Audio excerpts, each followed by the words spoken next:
3 ամիս տնային կալանքը ինչ իմաստ ունի, մի իմաստ ունի, վախ, իշխանության ես եկել ժողովրդավարության խոսքերով, իշխանությունը պահում ես ոտնահարելով քո ասած ամեն բառ, չի եղել բառ, որ ասես ու անես, չի եղել բան, որ չխաբես մեզ, մեր հանրության ակտի մասին, այն մասին ով տեսել է Փաշինյանի դեմքը,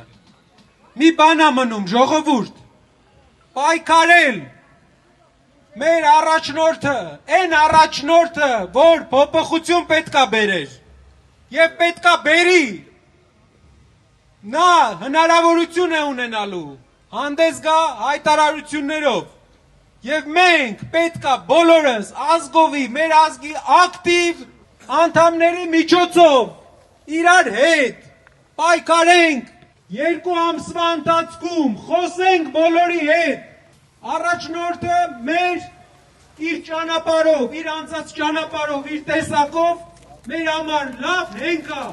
որ մենք փոփոխությունը բերենք։